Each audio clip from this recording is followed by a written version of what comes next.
सत्य को खोजने वाले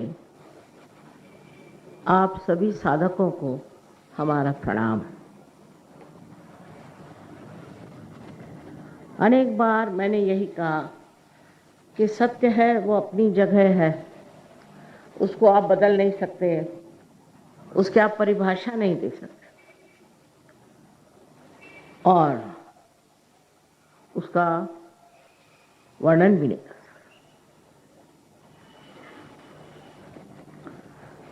विशेषकर इस महाराष्ट्र में अनेक साधु संत हो गए, बहुत उच्च श्रेणी के लोग इस महाराष्ट्र में हो, इसमें कोई शक नहीं। और इतने साधु संत किसी भी स्टेट में नहीं, किंतु महाराष्ट्र के बारे में मैंने जो अनुभव किया वो इतना अच्छा नहीं। मेहनत बहुत की महाराष्ट्र में, क्योंकि यह भूमि विशेष रूप से परमात्मा ने बनाई हुई। यह अष्टविनायक का राज्य है और महाकाली, महालक्ष्मी, महासरस्वती तीनों देवी यहाँ अधिष्ठित है। इतना होने पर भी महाराष्ट्र की अस्मिता कुछ अजीब सी लगी मुझे। उनकी सूझबूझ समझ में आ नहीं रही। जैसे दिल्ली, गाजियाबाद या कहिए हरियाणा, फरीदाबाद, लखनऊ, बनारस, वहाँ की जनता इतने जल्दी सहज में कैसे जम गई और क्यों जम गई, ये मेरे समझ में नहीं आता। कोई वाद विवाद नहीं, कुछ पूछना नहीं, एकदम सहज में आ गए और खूब अच्छे से जम गए। लखनऊ जैसी जगह मुझे जरा भी आशा नहीं थी, वहाँ तो खाओ पियो मौज करो लोग रहते थे। मेरा ससुराल लखनऊ में, और मैं हैरान हूँ कि इससे भी ज़्यादा लोग पहले समय लखनऊ में इकट्ठे हो गए और मुसलमान सहयोग में आ गए। वही हाल महाराष्ट्र में क्यों नहीं होता? इसका विश्लेषण ऐसा हो सकता है कि हमारे यहाँ बहुत से हम लोगों ने गुरु पाल रखे, पोथियां रखी। एक लड़का मुझे मिला हवाई जहाज में, मुझे कहला माँ मेरी जागृति तो मुश्किल, उसकी कुंडलिनी खड़ी नहीं हो रही। मैंने हुआ क्या भाई? वहाँ मैं तो सवेरे उठता हूँ, 4 बजे नहाता हूँ और पारायण करता हूँ, माने मैं बार बार पढ़ता हूँ। क्या पोथी? एक बाबा जी उनकी पोथी। एक बाबा जी ने क्या किया, कहले इनको श्री राम और सीता जी की मूर्ति मिली। कहाँ? जहाँ उन्होंने कहा वहाँ। मैंने कहा उन्हीं ने गाड़ दी होगी और निकाल दी होगी, ऐसे क्यों नहीं सोचते? उसके लिए तुम जिंदगी उसमें लगाए हुए। कहले मैं क्या, मेरे माँ बाप भी। फिर दूसरा है, वो कहता है कि नहीं मेरे गुरु है, वो साक्षात गुरु है, ये है वो है। इतने यहाँ बड़े बड़े गुरु हो गए, जिसको असली गुरु कहना चाहिए, जो असली महात्मा थे, वो रहे एक तरफ, और ये जो आए हुए पैसे खाने वाले लोग, कुछ लोग तो मेरे ख्याल से पॉलिटिक्स में चले गए, और बाकी के जो बच्चे खुचे थे वो लोगों को बेवकूफ बना रहे हैं और उसमें लोग बहक जा रहे हैं बुरी तरह। उदाहरण के लिए श्री ज्ञानेश्वर जी, इतनी बड़ी आत्मा, बाप रे, कुछ पूछे नहीं, जैसे को कोई अवतरण था। इस महाराष्ट्र भूमि में पैदा हुआ और उनकी जो हालत हम लोगों ने करी, वही विडंबना आज हम अपने धर्म की यहाँ कराएं। मैं आज स्पष्ट रूप से कहना चाहती हूँ, क्योंकि मेरा अनुभव ही और हो गया। उनकी इतनी विडंबना करी, उनके पास पैर में पहनने के लिए चप्पल भी, और उनके नाम से पालखी निकालते हैं। बताइए, जिस आदमी के पैर में फोड़े आते थे, गर्मी में चलने से उसकी पालखी निकाल दी, और वो पालखी जिस गांव में जाएगी उस गांव में गांव जेवण माने सबको खाना पीना, बस खाना ही पीना। जिस आदमी को खाने पीने को नहीं मिलता था, जिसकी बहन भूखी रहती थी, उसके नाम से खाना पीना हो रहा है। और बड़ा जबरदस्त होता है उसमें कंपटीशन कि उन्होंने ऐसा गांव जेवण किया तो मैं ऐसा गांव जेवण दूंगा। मैं तो यहाँ के एक एक गांव गांव में घूमी हूं और मुझे बड़ा आश्चर्य होता।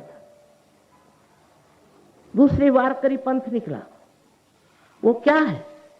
पागलपन। कहाँ लिखा उन्होंने कि तुम लोग जूट के कपड़े लख्तर पहन करके, और मराठी में टाल कुटत, टाल वैसे कुटते कुटते आप पैदल 1 महीना वहां जाओ और वहां एक जो अपने को पुजारी कहलाते हैं, उनका नाम ही बड़वे माने बड़ौना माने मराठी में बीटा, वो किसी का सर पकड़ के उसको तड़ाक से तोड़ते। फिर वो आदमी पगला जाता है तो उसको कहते इसको तुरिया दशा आ गई और ये आदमी जो है ये तो बस भगवान का होगा, बताइए। जब ऐसे 2-4 देखे तो मुझे समझ में नहीं आया। मैंने कहा इस तरह के पाप कर्म ये लोग करेंगे तो कहाँ जाएंगे। उसके बाद गवर्नमेंट ने ले लिया तो भी क्या। और तीसरी अजीब चीज देखी मैंने कि सर पे तुलसी का पूरा पौधा उसके मिट्टी के सहित और उसके कुंडी के सहित सर पे ले करके और पैदल औरतें मीलों चल के आलंदी जाती।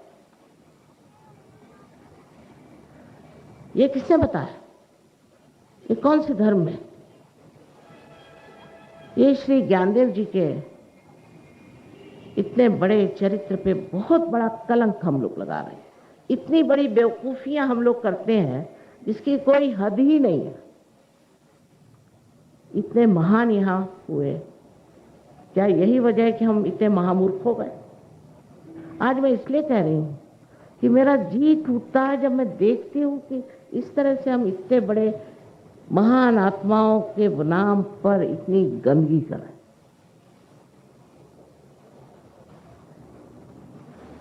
ये एक वारकरी पंथ निकला है, अब हजारों हैं उसमें चले जा रहे, पर सबसे कमाल ये कि मुंह में तंबाकू रख के और फिर जा रहे कहाँ तो पंढरपुर, और रास्ते में तंबाकू वालों की दुकानें लगी रहती। तंबाकू जो है विशुद्धि चक्र के विरोध में है, श्री कृष्ण के विरोध में है।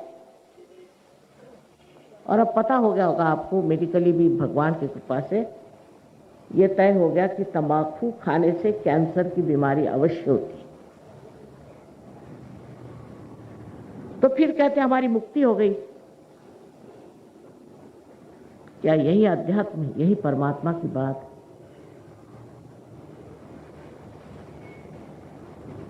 इसी तरह से न जाने कितने ही लोग यहाँ एक साहब थे, मुझे उन पर बड़ा ये लगा कि ये क्या लोगों को ये सत्यानाश कर। तो मैं उनसे मिलने गई तो नीचे में खाना बन रहा था, तो वहाँ जो ब्राह्मण लोग थे बेचारे खाना बना रहे थे। उन्होंने कहा 2 तो निमोनिया से मर गए और मैं भी मरने वाला हूँ। मैंने कहा क्यों? मराठी में शब्द है ओली तीने, यानी गीले कपड़े से खाना बनाना। तो कहले हम गीले कपड़े से खाना बनाते हैं और वो 5वीं मंजिल में है, यहाँ लिफ्ट नहीं कुछ नहीं, हम ऊपर चढ़ के जाते हैं गिरगांव में और उनको खाना देते हैं। क्या सन्यासी को ये सब शोभा देता है? ये अपने को गुरु कहलाते हैं और इनका रहन सहन देखो, इनके तौर तरीके देखो तो समझ में आता है कि ये पैसे के लालची, औरतों के लालची और बहुत ही नीचे तरह के लोग, और उनके पीछे दीवाने हैं महाराष्ट्रियन लोग। महाराष्ट्र में रहने वाले, उनके साथ साथ हमारे यूपी के भैया भी खराब हो। अच्छा होता वहीं रहते। फिर एक तरफ तो ये मूर्खता,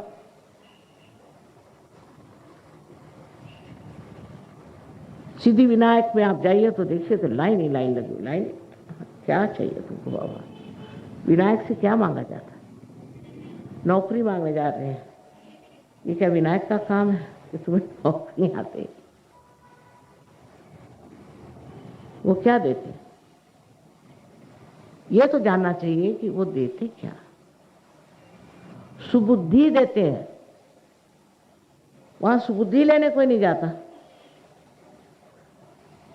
जो लोग परमात्मा की तरफ पैसे के लिए जाते हैं वो कभी नहीं प्राप्त कर सकते। आत्मा की शांति और सुख, आत्मा का सुख, उसकी अनुभूति लेने के लिए जो लोग जाएंगे वही असल में भक्त है, वही साधक है।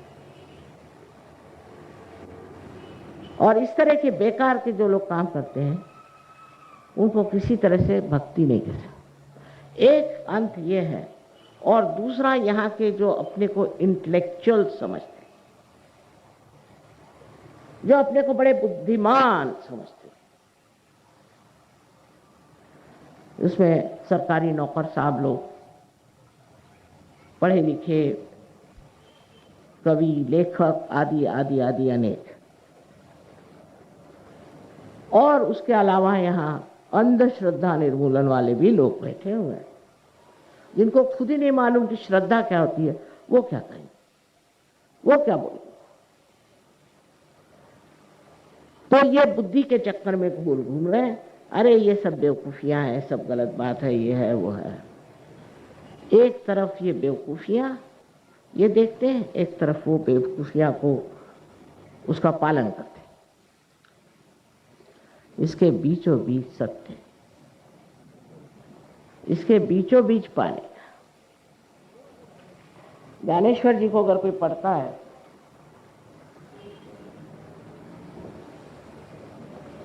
तो पता नहीं कौन सा चश्मा लगा के पढ़ते हैं या समझते नहीं। नामदेव ने कहा है कि ज्ञानदेव की एक भी ओवी लाइन आप अनुभव करो, अनुभव की बात है। बगैर अनुभव के अनुभव शून्य जो है वो सत्य नहीं है। आज ज्ञानदेव की बात कहती हूं मैं आपसे। उन्होंने मेरे ख्याल से जितने उस वक़्त के ओवर बुद्धिमान लोग थे उनके लिए कहा होगा, को समझाया होगा। जिस तरह की सिमिलीज, जिस तरह के वो मिसालें देते, वो मिसालें इतनी कमाल की हैं कि मैं क्या बताऊं। एक मिसाल के तौर पे उन्होंने कहा कि एक बड़ा सुंदर सा चित्र है और इस चित्र में बरसात हो रही है, फूल खिले हुए हैं और उसी के साथ साथ वो नदी बह रही है, पक्षी हैं और पहाड़ हैं। बड़े सुंदर सा एक चित्र बना है और हम उस चित्र को देख रहे हैं, चित्र मात्र को देख रहे हैं और वो बाह्य की चीज हो गई। चित्र मात्र जो है एक बाह्य से हम उसे देख रहे हैं, पर अगर हमें उस चित्र के आनंद का अनुभव लेना है तो उस चित्र के अंदर घुसना होगा। क्योंकि इस बुद्धि से हम जो आनंद ले रहे हैं वो पूरा आनंद नहीं, उसके अंदर घुसना होगा, उसके अंदर सूक्ष्मता से घुसकर उसका अनुभव लेना पड़ेगा। तभी बौछारें हमारे ऊपर आएंगी, तभी हम आनंद से हो जाएंगे। बड़ी सुंदर सुंदर बातें कही, इतनी सुंदर बातें कही, लेकिन कोई समझता नहीं। रटते रहते सुबह में, कहते मैंने ज्ञानेश्वरी रट मारी, हो गया। अरे उसका कोई अर्थ समझे, मतलब समझे क्या। उन्होंने जो वर्णन किया है कि जो आदमी ऐसी ऊंची दशा को प्राप्त होता है वो कैसे होता है, वो भी बहुत ही सुंदर है, बहुत ही सुंदर है। इसमें कहा है कि चांद अपनी चांदनी को तो नहीं खोजता। देखिए कितनी काव्य में बात है। चांद अपनी चांदनी को खोजता नहीं, सूरज अपने किरणों को खोजता नहीं। जब तक चमकना है चमकता है, बाद में अपने किरण अपने अंदर समा लेता है। उसको न तो ये देखना है कि उसने कार्य को किया कि नहीं किया, उसके अंदर जो शक्ति है वो कार्यान्वित है, उसे वो निष्क्रियता से देखते रहता। उसका कोई भी वो अपने अंदर एहसास नहीं करता है कि मैंने, यह अनुभव नहीं करता है कि मैंने ये काम किया। आप अगर पढ़ें उनको तो आप समझ जाएंगे कि इसका अनुभव लेना जरूरी है। आध्यात्म जो है वो पढ़ने की चीज नहीं, वो अंदर समाने की चीज, अंदर अनुभव लेने की चीज है। मैं यही बात शुरू से कह रही हूँ, लेकिन आज मुझे लगता है कि ज्ञानदेव जी को भी हमने ठिकाने लगा दिया। मैं भी एक कॉन्फ्रेंस में गई थी, वहाँ पर बड़े वाद विवाद, किसी ने कहा कि हमारा धर्म अच्छा, कोई कहे हमारा धर्म अच्छा, कोई कहे हमारा धर्म अच्छा। कोई सुन नहीं रहे थे उनकी बात, बड़बड़ाए जा रहे थे एक के बाद। बहरहाल मैं तब नहीं थी वहाँ, नसीब, मैं एकदम बाद में आखिर में। सो मैंने कहा कि जो धर्म अंदर नहीं है वो बाह्य के धर्म का कोई अर्थ ही नहीं रखता। आप ही बताइए, कोई हिंदू है, चाहे मुसलमान, क्रिश्चियन हो, सिख हो, नहीं तो जैन हो, नहीं तो और कोई बुद्धिस्ट हो, नहीं कुछ, उस पे उसके धर्म का कोई बंधन है? अगर समझ लीजिए कोई जैन पॉलिटिशियन हो जाए तो पैसे नहीं खाएगा क्योंकि वो जैन।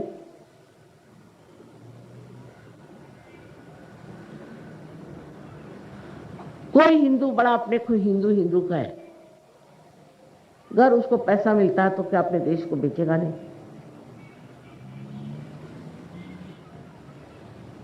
धर्म कहाँ है? धर्म अंदर, हमारे अंदर, अंदर बसी हुई चीज है। धर्म का मतलब है कि आपके जीवन के हर एक क्षण में सूक्ष्मता से भी आप अधर्म कर ही नहीं सकते, कर ही नहीं सकते। उस धर्म को प्राप्त करना है, बाह्य के धर्म को नहीं। फिर मैंने कहा कि बाह्य के इतने धर्म बने हैं तो सिर्फ झगड़ा करने के लिए, न जाने हजारों मुसलमान मरे जा रहे हैं, हजारों हिंदू मरे जा रहे हैं, क्रिश्चियन मरे जा रहे हैं, भगवान के नाम पे सब मरे जा रहे हैं। ये भी कोई बात हो सकती? सोचिए आप लोग, आप बड़े बुद्धिमान बंबई के लोग हैं, आप सोचिए कि क्या धर्म के लिए आप लड़ सकते हैं? और जो बड़ा धर्म रक्षण भी करते हैं कि वास्तविक बहुत धार्मिक होते हैं। पानी पाइए तो थोड़ा।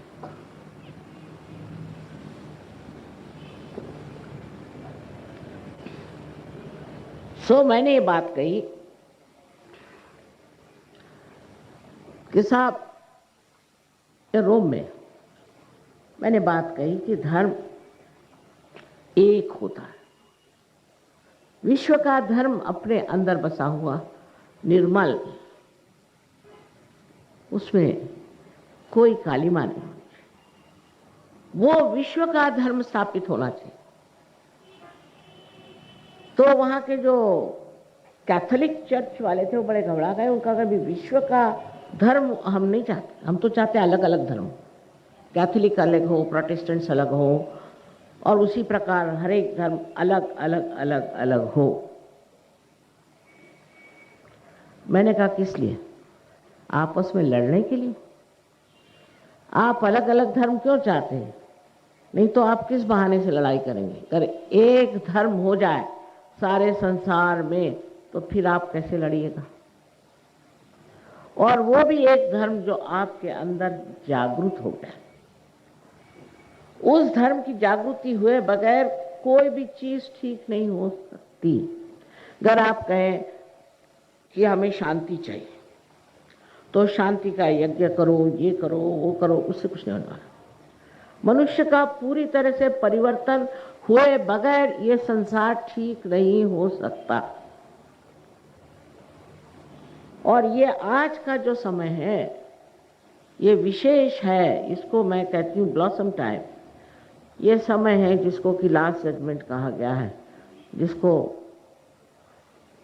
कुरान में क़यामा कहा गया है, और हम लोग भी इसको बहुत बड़ा एक संक्रमण का समय मानते हैं। अनादिकाल से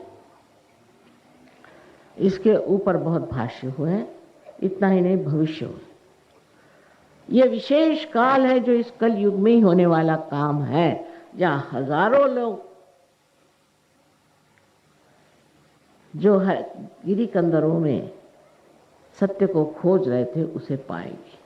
वो यही समय, यानी एक विशेष समय है, आप विशेष लोग, और इसे पाने के अधिकारी आप ही, और आपको ये प्राप्त होना चाहिए।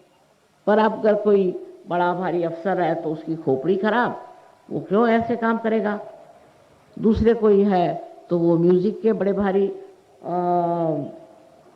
कहना चाहिए कि मशहूर है, वो क्यों अपनी खोपड़ी खराब करे।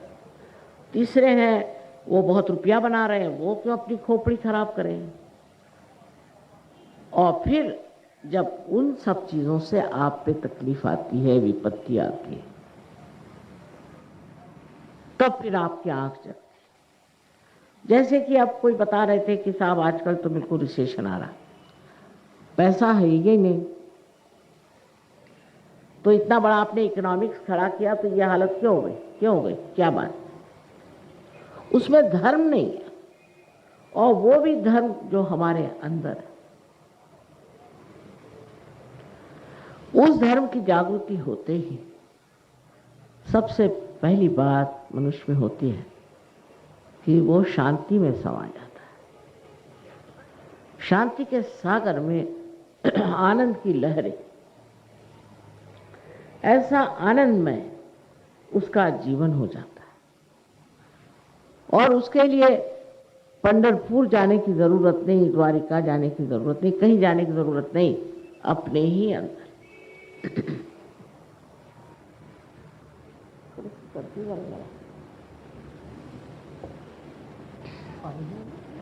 हाँ, अब प्रदेश में तो बहुत काम हो रहा है। रशिया में आपसे चौगुने लोग आते हैं एक एक प्रोग्राम में, मान लीजिए बात को, हमेशा स्टेडियम में प्रोग्राम होता है। अब उन रशियन लोग क्यों आते हैं साहब, वो पूछते हैं कि माँ रशियन पे आपकी कृपा क्यों। मेरी तो कोई ऐसी कृपा नहीं विशेष, लेकिन क्यों आते, क्योंकि कम्युनिज्म की जो आपदाएं हैं, तकलीफें हैं, विपदा हैं, उसको बहुत उठाया उन्होंने, उसे परेशान हो। और दूसरी तरफ उनके अंदर किसी भी तरह के ऐसे संस्कार नहीं कि तुम हिंदू हो कि मुसलमान हो कि क्रिश्चियन हो कि ये हो कि ऐसे हो कि वैसे, कुछ एकदम क्लीन स्लेट कहते हैं, ऐसे एकदम साफ सुथरे। वो सहयोग में ऐसे बैठे और बैठते साथ जम गए। महाराष्ट्र में ये जरूर है, महाराष्ट्र में ये है कि आप पार हो जाएंगे, वो तो क्षण भर में हो जाते हैं, क्योंकि भूमि ऐसी बड़ी, आपके पूर्व पुण्य बहुत बड़े, तभी आप इस भूमि में पैदा हुए। महाराष्ट्र के भूमि में पैदा होने वाला आदमी न जाने कितने पुण्यों के बाद हुआ, न जाने कितने पुण्य उसने कमाए, और जिसके कारण वो यहाँ पैदा हुआ। अब उस पुण्याई का ये हाल हो गया है कि सब कुछ भूल गए और न जाने क्या करते रहते। वैसे ही वहां बात नहीं, रशिया के लोग सीधे सरल, दबे हुए, कुचले हुए, और उनको पैसे का इतना समझ नहीं।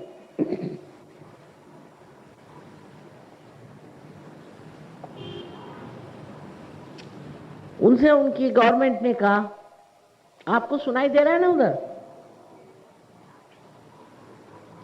क्या करें, ऐकायला येते का तिकडे, बरोबर।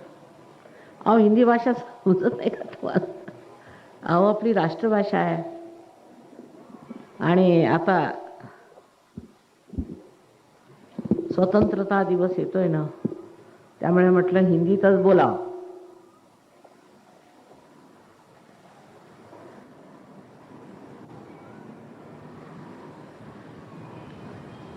पर राष्ट्र के प्रति भी एक धर्म, वो धर्म है, उसे समझना चाहिए। जो लोग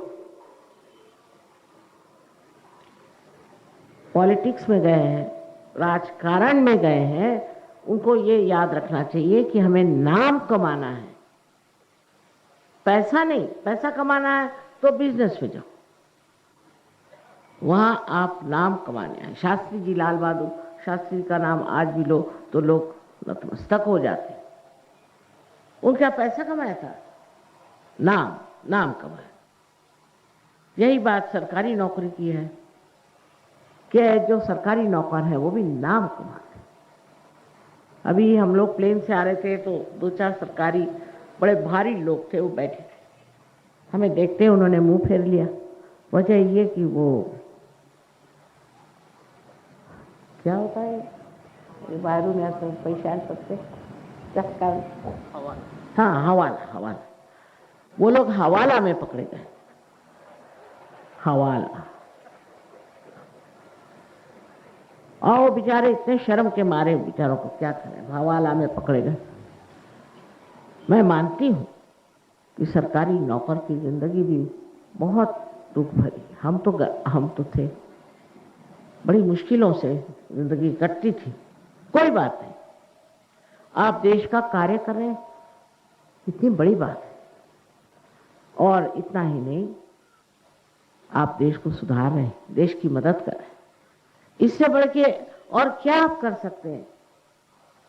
और कौन सी ऐसी बड़ी भारी आप पदवी पा सकते हैं कि आप देशभक्त हैं? देशभक्ति की जिसने पदवी पाली वो आधा तो स्वर्ग में चला गया, समझ लो। और जिसमें देशभक्ति है ही नहीं, उसे बात करना भी व्यर्थ है। धर्म की, आध्यात्म की, देशभक्ति के बगैर कुछ नहीं हो सकता।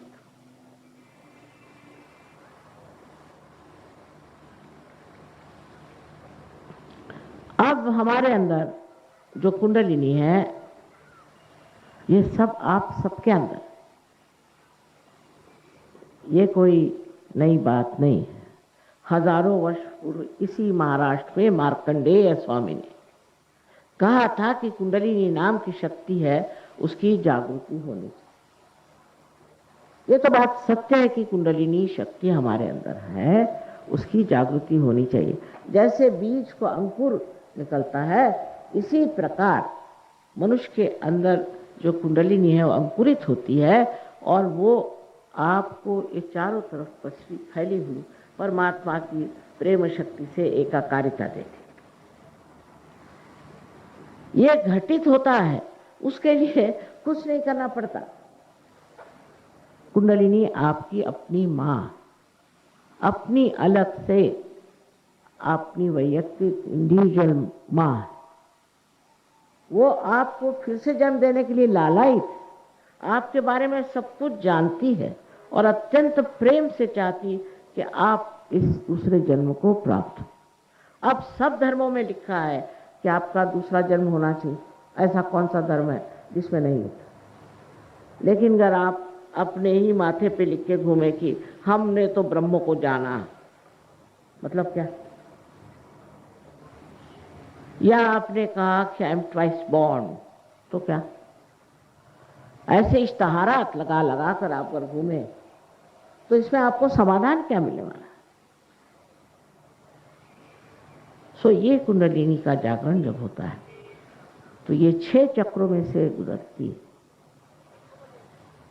और ये 6 चक्र आपकी शारीरिक, मानसिक, बौद्धिक और आध्यात्मिक शक्ति के स्रोत है। और वो जब प्लावित होते हैं उसके कारण आपके अंदर शारीरिक, मानसिक, बौद्धिक जो भी समस्याएं हैं और आध्यात्मिक, वो सब ठीक हो जाते। अब पहले तो कोई विश्वास ही नहीं करता था कि सहयोग से बीमारियां ठीक होती। अब जब कुछ डॉक्टर भी ठीक हो गए तो आ गए ठिकाने पर। अब हमने अस्पताल खोल दिया है, वहाँ भी लोग आ रहे हैं और काम हो रहा है। क्योंकि आजकल तो डॉक्टर लोग इतना पैसा लेते हैं तो लोग कहते हैं चलो इसमें कोई पैसा ऐसा पड़ता नहीं, सस्ता मामला, तो चलो यही कर। पर ये बात दूसरी है। इसको आप कितने पैसे से खरीदिएगा, कितनी पूंजी है आपके पास? आपकी माँ को आप खरीद सकते हैं?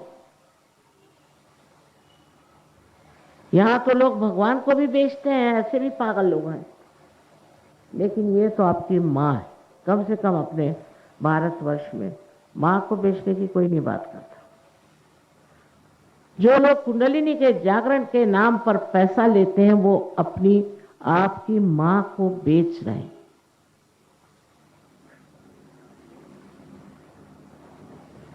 इसको आप क्या पैसा देंगे? ये तो स्वयं ही बहुत अंदर से आंतरिक ऐसी बनी हुई है कि चाहती है कि किसी तरह से मेरे बेटे को उसका पुनर्जन्म मिल जाए, उसकी सब भटकन खत्म हो जाए। और आश्चर्य की बात, जब ये योग घटित होता है, इस चारों तरफ फैली हुई इस परमात्मा की शक्ति से एकाकारिता आती है, तो आपको आश्चर्यता हठात सारे जो कुछ हमारे अंदर दुर्गुण है सब गिर जाते, रहते ही नहीं। जैसे कोई कमल का फूल खिल गया और उसने सारे सरोवर को सुरभित कर दिया। एक से एक ऐसे कमल के फूल खिलते हैं, लेकिन आपने नाम तो बंबई का मुंबई कर दिया, लेकिन यहां मुंबई के कितने शिष्य हैं वो मुझे देखने का। नाम बदलने से क्या हुआ? नाम बदलने से मुंबई नहीं है। ये जो मुंबई है यही कुंडलिनी है, और इसका जब तक आपके अंदर जागरण नहीं होगा आप बिल्कुल बेकार में मुंबई के रहने वाले। इतना ही नहीं कि जागरण होते अंदर एकदम शांति प्रस्तावित। जब मनुष्य एक साक्षी होकर सारा नाटक दुनिया का देखता है, एक प्रभावशाली व्यक्तित्व उसके अंदर आ जाता है।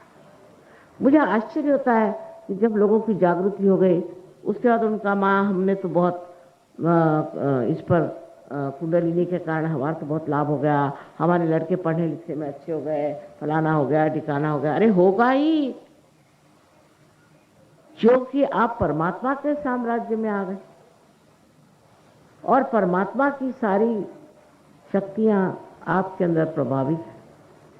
इतना ही नहीं, आपको वो पूरी तरह से रक्षित रखते, पूरा आपका रक्षण ये चारों तरफ फैली हुई शक्ति करती है।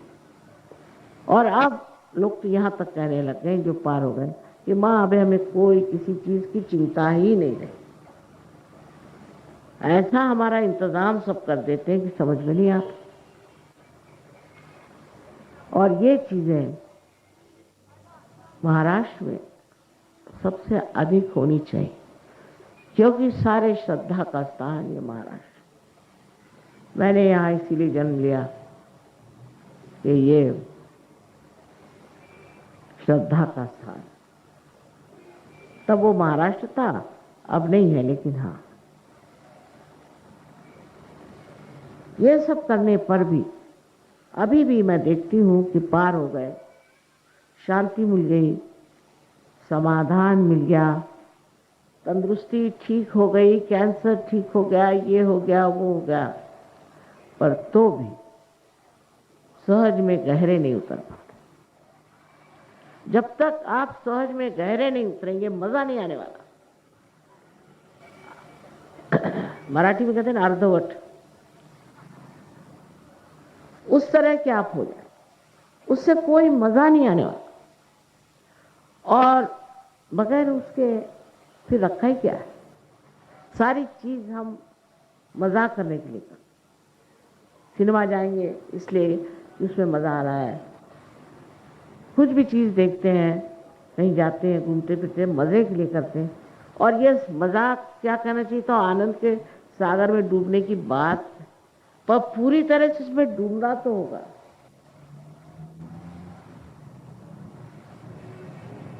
और जब ये हो जाता है तब कोई शिकायत नहीं रहती।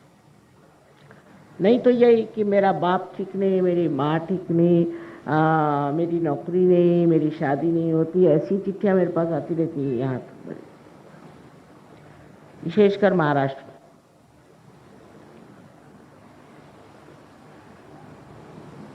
अरे भाई, अब आप आए हैं परमात्मा के दरबार में, आराम से आओ, बैठो, देखो शान कितनी है तुम्हारी, कितने शांत से तुम्हें रखा हुआ, बजाय इसके आप आधे इधर आधे उधर, उधर इधर ऐसे करते हैं, गहनता में उतरते नहीं और सामूहिकता में आते नहीं, और आते ही साथ झगड़ेबाजी, बातचीत, पैसों की बातचीत, ये कभी आज तक किसी भी सहयोगी ने या नॉन सहयोगी ने मुझे एक कौड़ी नहीं दी। आप हैरान हो, एक पैसा नहीं दिया, आके खड़ा हो जाए जिसने मुझे कभी एक पैसा भी दिया मुझे। और सहयोग के काम के लिए जरूर, अब जैसे ये हॉल वॉल लिया हो, कुछ हो, ये लिया, इसके लिए पैसे ऐसे इकट्ठे किए, मुझे उससे कोई मतलब नहीं, मैं देखती नहीं, मुझे मालूम नहीं।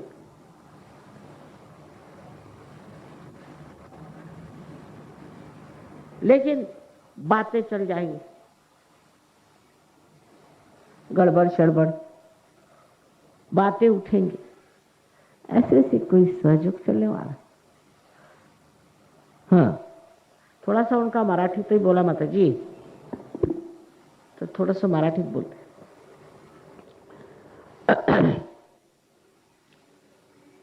आपल्या मराठीत रिकाम टेकडे लोक असतात की नाही माहिती आहेत आपल्याला, ही भाषा म्हणजे आहे कमालीची। रिकाम टेकडे हिंदीत कसं म्हणायचं ते मला माहिती नाही, पण रिकाम टेकडे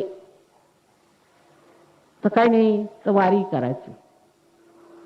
सकाळी उठले, आता करायचं काय, त्या मुलाला मी म्हटलं की बाबा तू सकाळी उठून हे काही करू नकोस, मग करायचं काय, काही करू नकोस, पण करायचं काय माताजी, काही करू नकोस। आनंदाच्या लहरीत कटांगळ्या मारतात, दुसरं काही करायचंच नाही तुला, तर त्याला समजतच नाही ते, कारण सवयी सकाळी उठणे, आंघोळ करून शेंडी बांधून काहीतरी मंत्र म्हणत राहायचा, जोपर्यंत शेंडी तुटत नाही तोपर्यंत। नसलं तर मग वाऱ्या करायला निघायचं, टाळ कुटत, लक्तर घालून वरून तंबाखू खायची व्यवस्थित। तुम्हाला वाटतं का की ज्ञानेश्वरांनी तंबाखू खा म्हटलं असेल?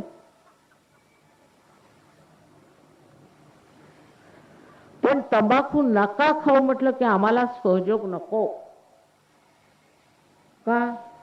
कारण आम्ही माताजी तंबाखूशिवाय राहू शकत नाही। अहो सहयोग करा, तुम्ही सगळ्या या घाणेरड्या गोष्टींपासून दूर जा। जिथे या फॉरेनर्सनी ड्रग्स सोडले तर तंबाखू कोणाची मोठी, भलते सलते विचार घेऊन आणि भलत्या सलत्या गोष्टींवर विश्वास ठेवून हे इतकं मूल्यवान आयुष्य काय सांगावं तुम्हाला आता। पूर्वजन्म फार मोठा, पुण्याई फार मोठी, ते सगळं गाठोडं घेऊन त्या महाराष्ट्रात जन्माला आले आणि गाठोड्यावर बसले नुसते, काही कामाचं न दामाचं। असं करून काय पुण्याई मिळणार आहे आपल्याला? आणि जी मिळाली आहे ती तरी आपण गमावून बसणार। तेव्हा एवढे मोठे साधू संत झाले, त्यांच्या पोथ्या वाचत बसू नका। त्याच्यासाठी कोणी लिहिलेलं नाही की तुम्ही नुसते वाचत बसा। असंच पुष्कळ धर्मात आहे, ख्रिश्चन धर्मात पण तसंच, शीख लोकांचं तसंच आहे की नुसतं ते वाचायचं। अरे लिहिलं काय ते बघ आतमध्ये। पण आपल्या महाराष्ट्रात फार जास्त, फारच जास्त धर्माबद्दल एकंदर जी काही परिस्थिती आहे ती जरा फारच विचित्र आहे। रामरक्षा म्हणायची पाठ मलाही आहे, सकाळी उठायचं, रामरक्षा म्हटली की झालं बाबा माझं काम झालं। पण ती रामरक्षा काय आहे, त्याची मजा काय, ते तुम्हाला कळलं का? मजा आली का त्याची? नाही. तेच जे ज्ञानेश्वरांनी म्हटलं की अनुभव असायला पाहिजे, अनुभव सिद्ध असलं पाहिजे. सगळं काही अनुभव शून्य आहे.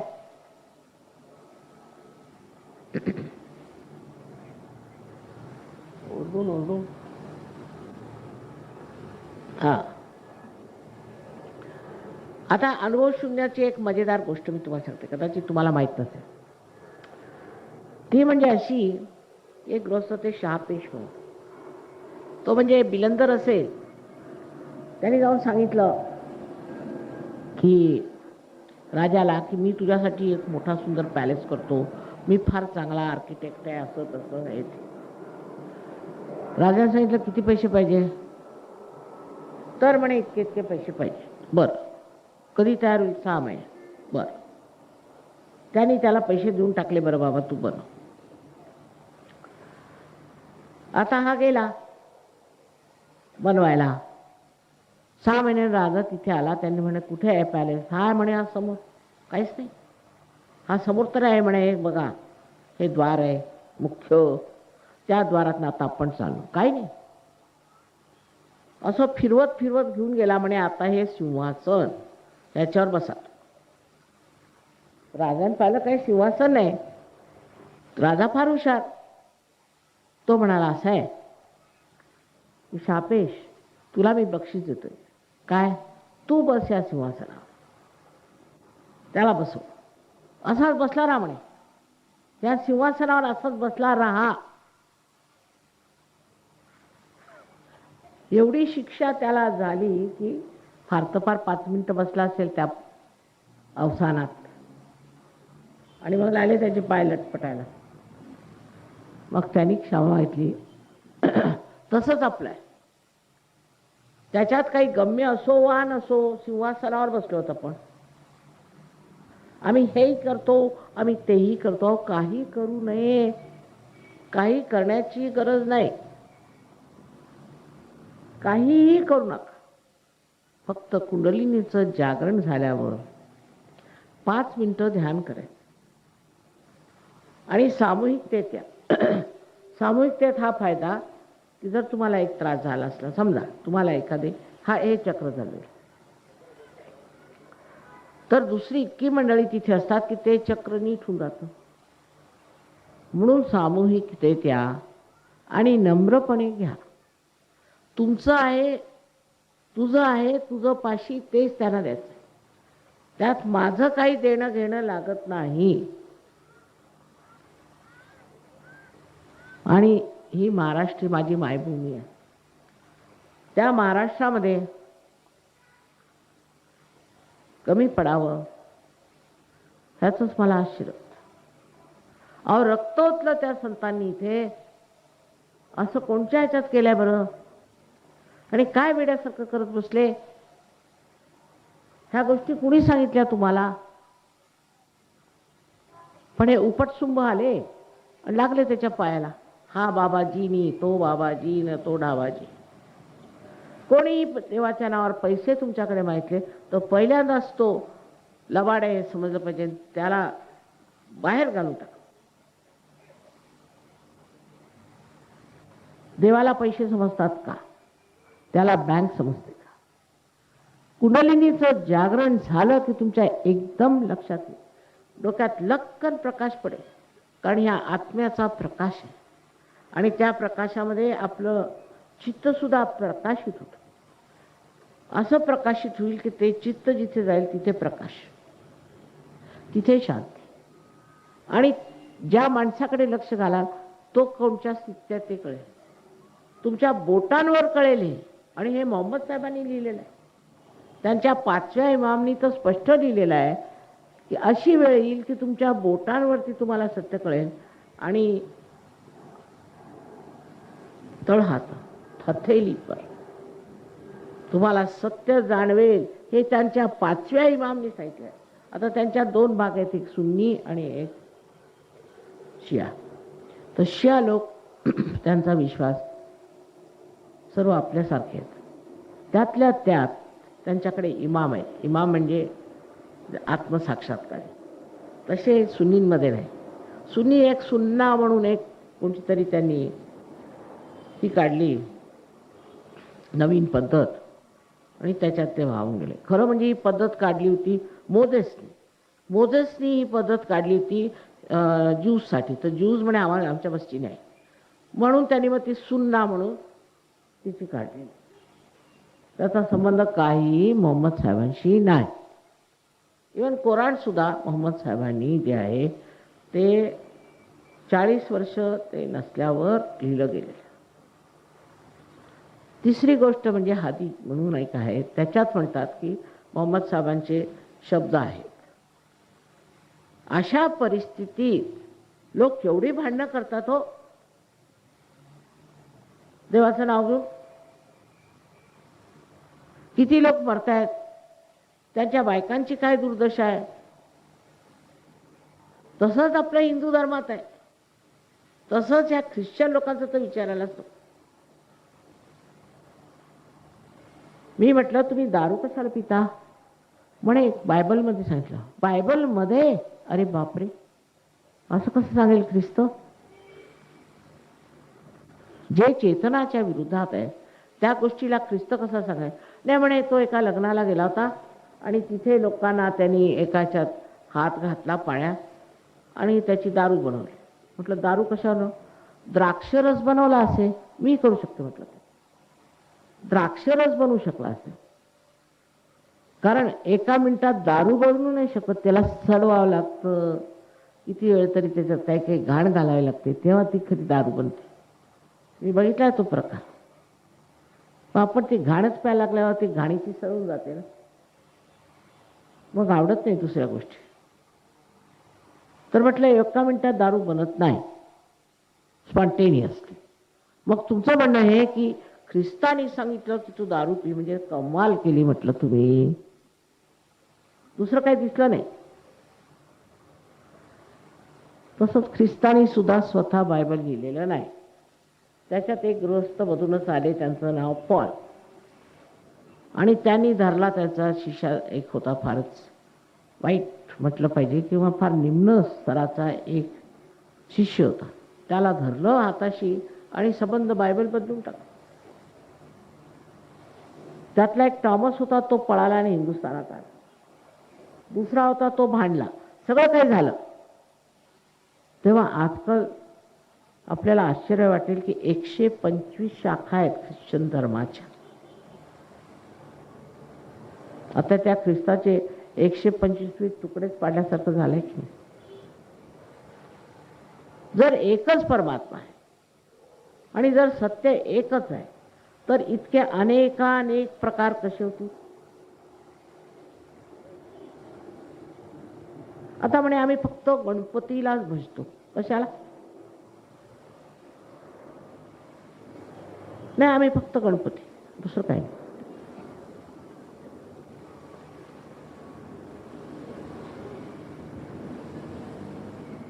आम्ही ती गोष्ट आहे सांगायची ती ही हे सगळं ह्याला वेगळं वेगळं करण्याची जी मनुष्याची प्रवृत्ती आहे त्यांनी सगळ्यात जास्त नुकसान झालं. ॲनालिसिस.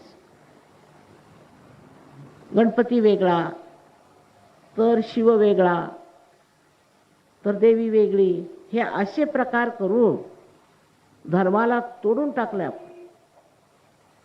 पण सहयोग म्हणजे काय की सगळ्यांची जुळवणी, सिंथसिस आहे. कसं जोडत जायचं, सगळ्यांना एक कसं करायचं, एकाकारितेत कसं आणायचं, हा सहयोग आहे. वेगळं वेगळं तोडणं हा सहयोग नव्हे.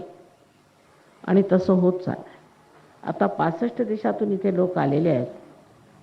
त्यांना असं वाटतं तुम्ही सगळे फार मोठे संत साधू आहात, कारण माताजी मुंबईचं एवढं वर्णन सांगतात तेव्हा फार मोठाले संत साधू इथे जन्माला आले, त्यांच्या दर्शनाला आले आहेत, दर्शना योग्य आहेत. फक्त आपली योग्यता ओळखलेली अजून आपली किंमत केलेली नाही. त्याला मी काय करू. तर सहयोगात घेऊन आपली किंमत करून घ्या. काय आहे ते, मी एवढं जे बोलते आहे ते खोटं नाही. उगीचच तुमची मी प्रशंसा करत नाही, तसं मला जमत नाही, पण खरी गोष्ट आहे.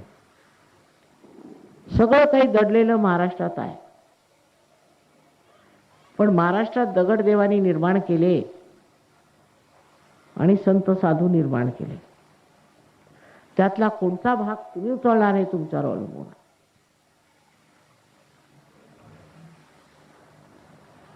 दुसरं म्हणजे पैशाच्या मागे लागणं, आणि पैसा तुमच्या मागे लागतो. एकदा ही खोड लागली की त्याला काही अंत नाही. हा रोग आहे. मी तुम्हाला एक गृहस्थ इतके श्रीमंत मला माहिती आहे, त्यांच्याकडे हत्ती झुलायची, एवढे श्रीमंत, आणि ते म्हणे हवालामध्ये आले. म्हटलं झालं काय माणसाला, कशाला हवाल्यात आले. एक दुसरे फार श्रीमंत आहे तुमच्या मुंबईला, फार मोठा त्यांचा टोले जंगी राजवाड्यासारखं घर आहे, आणि समोर दुकानं घातली, आणि त्या दुकानात भांडणं चालतात, लोक दारू पितात. कशाला, पुरतच नाही पैसा त्यांना. मग करतात काय पैशाचं तरी. हे जे पैशाचं वेड आहे, ही सुद्धा एक आजार आहे.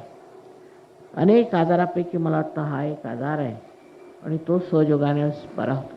कारण समाधान येतं, समाधान आपल्यामध्ये समाधान यायला पाहिजे.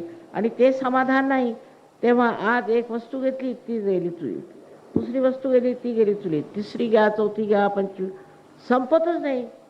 आणि समाधान, ह्या फुलांना बघून सुद्धा समाधान होऊ शकतं. समाधानी माणसं वेगळी, ते म्हातारेही दिसत नाहीत, त्यांना म्हातारपणी येते आणि थकतही येते. कारण सारखा विचार, काय मिळवून काय नाही, कसं काय, कुठे चाललंय, आणि शांत निर्विचार. तेव्हा जी पहिली गोष्ट होते ती म्हणजे तुम्ही निर्विचार होता. विचार तरी कुठं येतो, हे ज्याला आपण म्हणतो ना डोकं, ते खोकं आहे, खोटी गोष्ट आहे, आपणच बनवलंय आपल्या अहंकाराने आणि आपल्या संस्काराने, कंडिशनिंग आणि इगोनी हे बनलेलं आहे माइंड. जसं आपण स्वतःचा कॉम्प्युटर बनवला आणि आता तोच नाचवतोय, तशातला प्रकार. त्याच्या पलीकडे गेलं पाहिजे, विचारांच्या पलीकडे गेलं पाहिजे. तिथे यथार्थ आहे, तिथे सत्य आहे, तिथे पोचलं पाहिजे. त्यासाठी कुंडलिनी तुम्हाला तिथे पोचवते. त्याच्याही पलीकडे जेव्हा नेते तेव्हा तुम्ही निर्विकल्प होता, निर्विकल्पतेत होता. ती स्थिती आली की मग काय, एकानंतर एक हजारो लोकांना तुम्ही पार करा. हे यायला पाहिजे ना. आता ही पातळी अशी चालली, जे लोक पार झाले ते वेगळे आणि जे नाही झाले ते वेगळे, हे असं. आणि ही जी एक नवीन क्रांती चाललेली आहे, त्यात बरेच लोक राहून जातील अशी बरेच लोकांना चिंता वाटते. माताजी यांचं कसं होईल, इतके लोक राहून जातील, कसं होईल, तर काय करू मी, त्यांच्या काय गळ्यात घालून काय आणता येईल का, जबरदस्ती करता येते, त्याच्यात जबरदस्ती करता येते. हे तुम्ही मागायला पाहिजे.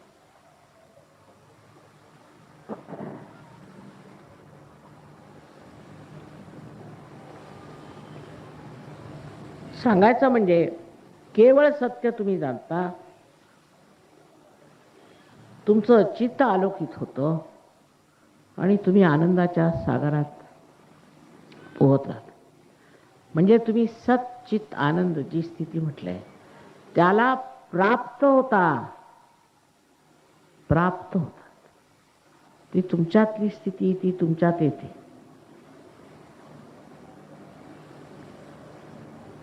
आता ह्याच्यानंतर एक 10 मिनिटं आपण प्रोग्राम करूया.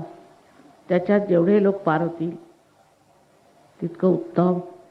पण त्यांनी जमायला पाहिजे, नाहीतर कोंब फुटलेले असे बी त्याचं करायचं काय मला सांगा. केल्याने होत आहे. अहो सगळं सांगून झालं तर मी काय जास्त सांगणार आहे. संतांनी जे सांगितलं त्याच्यावर मी काय सांगू शकतो. आणि त्याची समज सुद्धा आपल्याला नाही. असं पसायदान आहे. पसायदानमध्ये जे म्हटलेलं ते आज होत आहे, ते होत आहेत. जे त्यांनी त्याच्यात वर्णित केलेलं आहे ते सगळं आज होत आहेत. त्यात तुम्हीच आपला समावेश करून घ्यावा. I'm sorry I have to speak in this language because see that's the language they not they understand but is more expressive for me also and for them to understand. But in any case I've spoken so many times in English language that sometimes I get worried that I shouldn't forget this language completely. Of course is a very Marathi especially is a very beautiful, precise, a very rich language. And I hope you didn't feel that mother is neglecting. But there's one other thing is vibrations are flowing, and which you should enjoy. Whatever language I may speak, the vibrations and the love has no language. Love is without any language.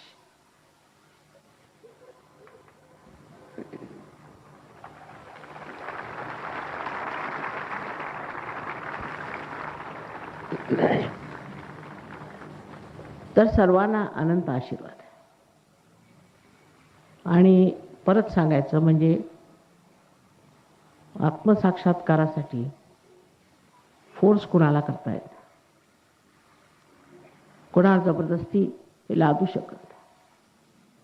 आत्मसाक्षात्कार के लिए कोई जबरदस्ती नहीं हो सकती. आपको अपने हृदय से चाहना चाहिए कि हमारा आत्म साक्षात्कार हो जाए, क्योंकि इससे आपकी भलाई, आपके आत्मजनों की, आपके देश की और सारे विश्व की भलाई इसमें. इसलिए आप लोगों से विनती है कि आप इस आत्म साक्षात्कार स्थिति को प्राप्त होकर उसमें जम जाए. ये नहीं कि इसे प्राप्त किया बस एक दिन बड़ा अच्छा लगा फिर दूसरे दिन बेकार कर. इसको आप प्राप्त करें और उसमें आप रममाण हो. यही हमारा एक माँ का आशीर्वाद है.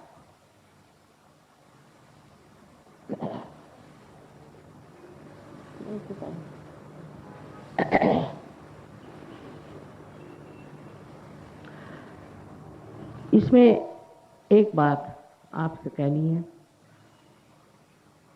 कि अगर आप नहीं चाहते तो कृपया आप अपनी तशरीफ बाहर ले जाइए.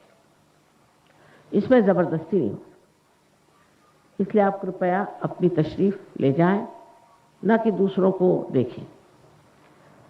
मराठीत जास्त बरं सांगता येतं की बघ्याची भूमिका करू नका, असं हिंदीत काही शब्द नाही तो.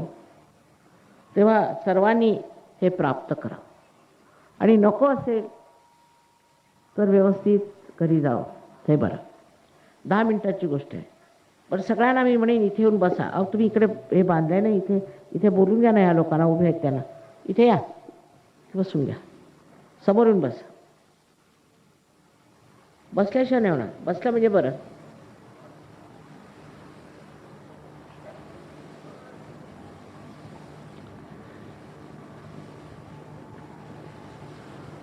येऊ दे येऊ दे पुढे. काय तुम्ही आहात, येऊ दे. तर पुढे आले तर काय करणार आहेत.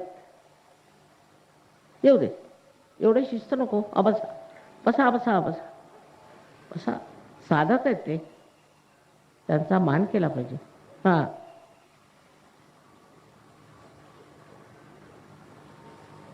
सगळी मंडळी येऊन इथे बसा आरामात. आप तशरीफ रखिए, बसा.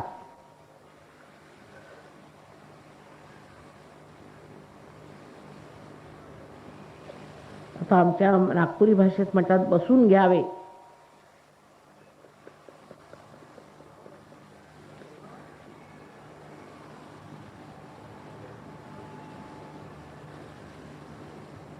सगळ्यांना येते. सहजोगात शिस्त जी आहे ती आतूर असते, बाहेरून नाही. आतली शिस्त.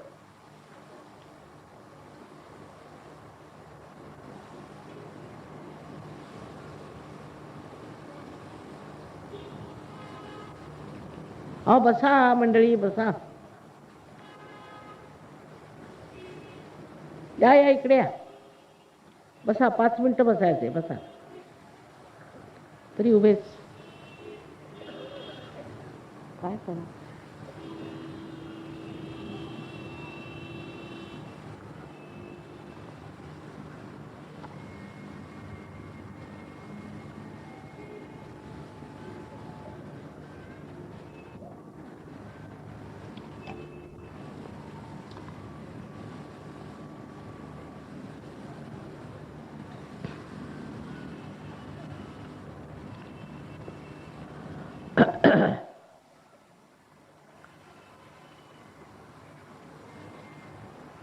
आपल्यामध्ये असे किती लोक आहेत ज्यांना हिंदी भाषा समजत नाही.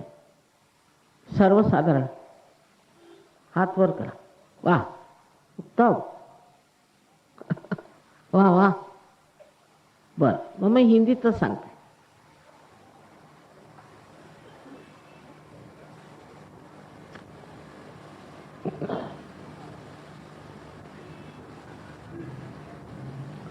तीन बातें हैं वो समझने की जरूरत. पहली बात मैंने आपसे पहले कह दी कि किसी पे जबरदस्ती नहीं हो सकती. अगर आपको ये नहीं चाहिए तो आप चले जाइए, पर मैं जबरदस्ती नहीं कर सकती. आप ही बताइए कि जब बीज को अंकुरित करना होता है तो क्या आप जबरदस्ती बीज पे कर सकते हैं? नहीं. जब बीज को आप माँ के उदर में डाल देते हैं तो बीज अपने आप सहज में ही प्रस्फुटित होता है, क्योंकि वो बीज में भी शक्ति है और वो माँ में भी शक्ति, आप में भी शक्ति और हम में भी. यही सोच करके ये समझ लें कि जबरदस्ती नहीं हो सकती. दूसरी बात जो है कि आप लोग अनेक जगह से आए हैं, अनेक लोगों से मिलके आए हैं, अनेक धर्मों के हैं. हो सकता है कि आप सोचते होंगे कि भाई हम तो बड़े पापी आदमी, हम कैसे पार होंगे. ये तो बड़ी कठिन बात है. बहुत लोग मुझे कहते हैं ये बड़ा कठिन है माँ, ये बड़ा कठिन है. मैं कहती हूँ बिल्कुल नहीं कठिन, लेकिन ये जरूर कठिन है कि आपसे हाथ जोड़ के मैं कहूँ कि आप अपने को दोषी नहीं ठहराइए. मत सोचिए किसी ने कहा होगा कि आप पापी हैं, ये है वो, सब बेकार की बातें हैं. माँ के आगे बच्चे पापी कभी नहीं हो सकते. इस वक्त आप सब अपना जो कुछ भी भूतकाल था, जो कुछ भी आपसे गलतियां, सब भूल भाल के पहले अपने को क्षमा करें. सबसे पहली चीज, जैसे अंग्रेजी में हम कहते हैं कि प्लीज से I am not guilty at all. अगर गिल्टी होते तो अभी जेल में नहीं बंद होते, यहाँ कैसे आते. इसलिए कोई भी चीज का दोष अपने ऊपर नहीं लेना. ऐसा करते तो अच्छा होता, वैसा कर, ये सब गलत बात है. आप में कोई भी दोष नहीं है मेरी नजर में. इसलिए अपने को आप क्षमा करें, पहली बात. आप दूसरी बात कि आप सबको एक साथ क्षमा करें. मतलब ये कि जिसको आपको क्षमा करना है उसके बारे में आप सोचिए भी मत, क्योंकि वैसे ही सरदर्द रहा और जिसने आपको सताया वो तो आनंद में होंगे और आप परेशान हो रहे हैं. लेकिन आप कृपया उनको पूर्ण हृदय से, सबको एक साथ उनके बारे में अलग अलग सोचे बगैर एक साथ कहना, मैंने तो सबको क्षमा कर दिया. अब ये भी लोग कहेंगे बड़ा कठिन है। सबसे आसान, क्योंकि आप किसी को क्षमा करें या न करें, आप करते कुछ नहीं, पर अगर आप क्षमा करते हैं तो गलत हाथों में नहीं खेलते थे, पूरी तरह से सबको आप क्षमा करें।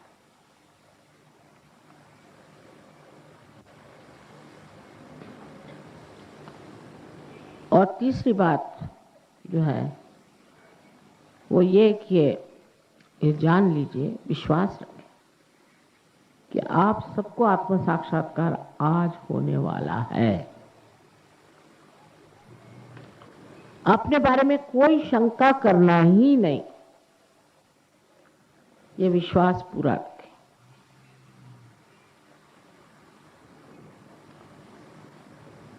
जो लोग कुर्सी पे बैठे अगर जूता उतार दें और बाकी के लोग भी जूते उतार दें, वो अच्छा रहेगा।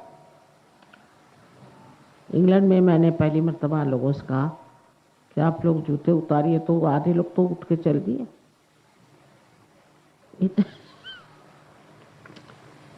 हिंदुस्तानी ये बात को समझते हैं, बहुत कुछ जानते हैं कि कोई भी पवित्र कार्य में हम अपने जूते उतार लेते। सब लोग जूते उतार दें बस, और कुछ।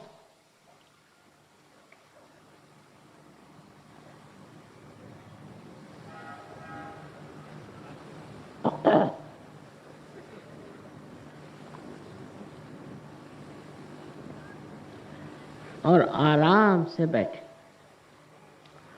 बिल्कुल इत्मीनान से, किसी को सर के बल खड़ा होना नहीं और हिमालय में जाने का नहीं और कुछ नहीं करने। आपकी अपनी कुंडलिनी आपके अंदर है और उसे आप प्राप्त होते।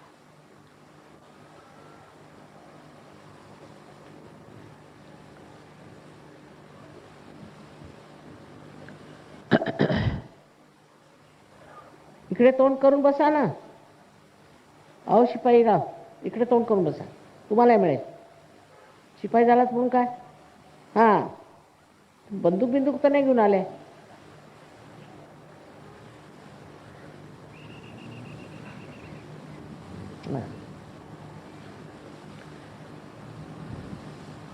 अरे भाई, जिसको जाना है चले जाए।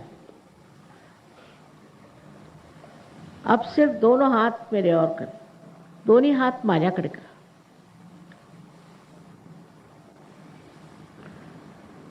थोड़े से ऊंचे, थोडं वर, फार नाही हो, फार सर्वसाधारण।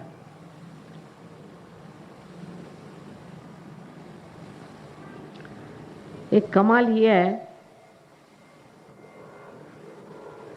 की महाराष्ट्रात लोक लवकर पार होतात, फार लवकर, पण जमत नाहीत, हे दुःख आहे। फार लवकर पार होतात, काही मेहनत मला करावी लागते। अब अपना राइट हैंड मेरे करें, राइट हैंड मेरे, उजवा हात माझ्याकडे और सर झुका के, और यहाँ पे जो तालू है, जो बचपन में एक स्निग्ध सी हड्डी थी, उसके ऊपर अपना लेफ्ट हैंड रखे, उजवा हात माझ्याकडे करा, मान वाकवून आपली जी टाळू आहे त्याच्यावर डावा हात धरा, अधर अधांतरी ऊपर, उसको छूने का नहीं सर को।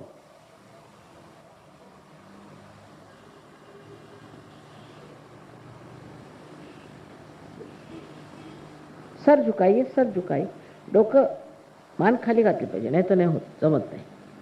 Please bend your heads, please bend your heads. Now please take your left hand. आता डावा हात माझ्याकडे करा, लेफ्ट हैंड मेरी ओर कर, फिर से सर झुकाइए और देखिए ठीक से लोग कर नहीं रहे ना। हाँ, अब देखिए कि इस तालु भाग से कुछ ठंडी या गरम हवा आ रही है क्या?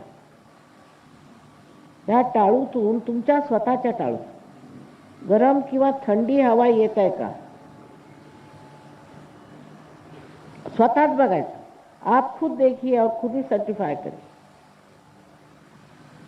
हाँ, अब अपना राइट हैंड मेरी ओर करें और गर्दन झुका के देखिए तालू पर कि आपके सर से ठंडी या गरम हवा आ रही क्या? सर झुका लें। हाँ, मान वाकवून उजवा हात माझ्याकडे, डावा हात टाळूवर आणि बघा थंड किंवा गरम हवा येते।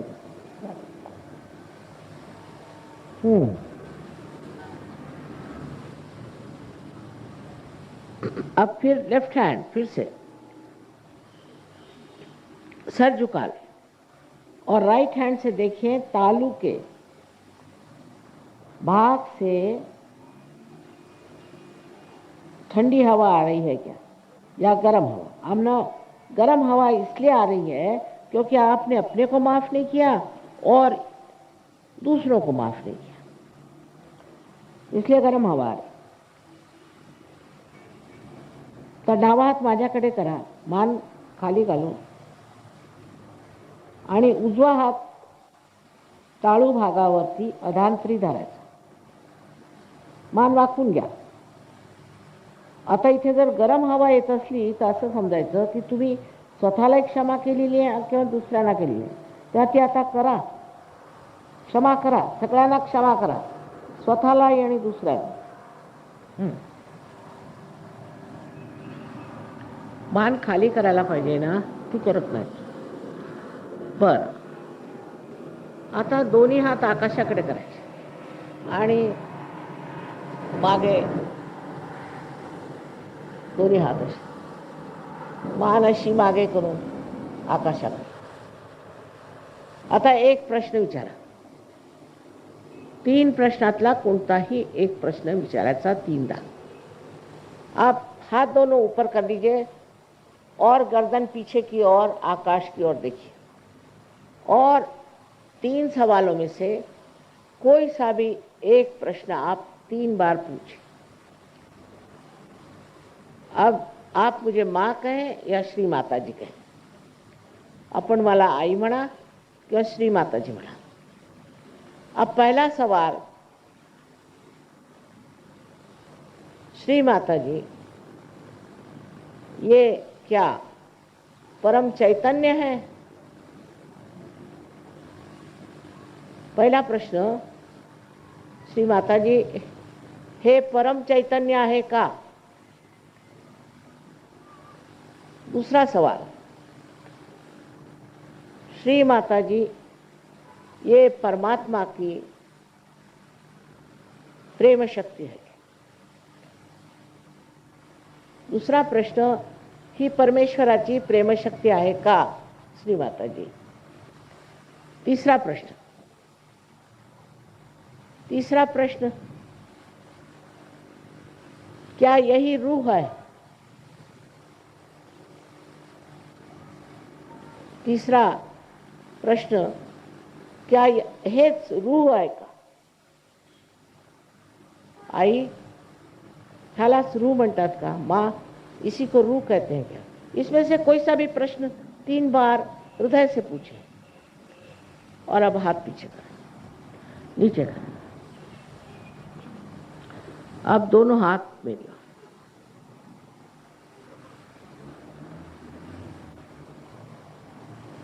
दोनों हाथ मेरी ओर देखें और निर्विचार हो जाए। मेरी ओर देखें और निर्विचार हो जाए।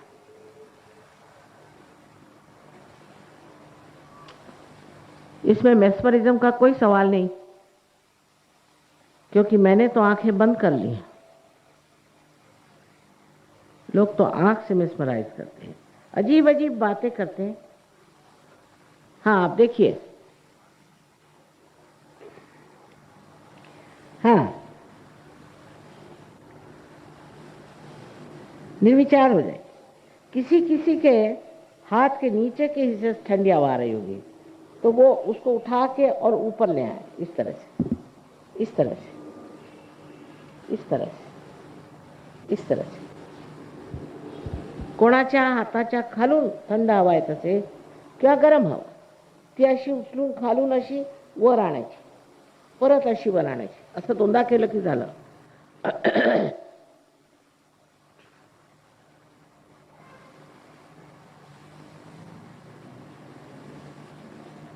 आज्ञा फार आहे. निर्विचार, निर्विचार व्हा. निर्विचार क्षणिक जरी झाला तरी फायदा आहे.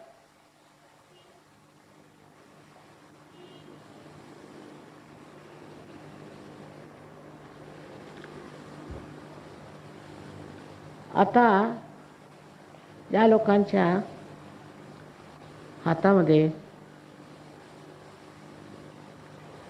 बोटांमध्ये किंवा मध्यभागी किंवा टाळूतून थंड किंवा गरम हवा निघाली असेल, अनुभव आला असेल, त्यांनी कृपा करून दोन्ही हात वर करा. जिन्होंने सगळ्यांना मराठी येतं असं दिसतंय. वा, अनंत आशीर्वाद आहे. सबको अनंत आशीर्वाद. वाह, कितने लोग, देखिए कितने लोग आप हैं. अगर आप सहज में जम जाए तो ये सारे महाराष्ट्र को ठिकाना कर देंगे. आज माँ को यही वचन देना है कि हम जमेंगे माँ, हम बीज के वृक्ष बनेंगे. यही वचन आप दे दीजिए मुझे, और मुझे आपसे कुछ नहीं चाहिए. इससे सुख से रहे. माँ तो चाहती कि अपनी सारी शक्ति अपने बच्चों को बांटे, सब कुछ दे दे, जैसे बन पड़े, समझा बुझा के सब तरह. सबको अनंत आशीर्वाद.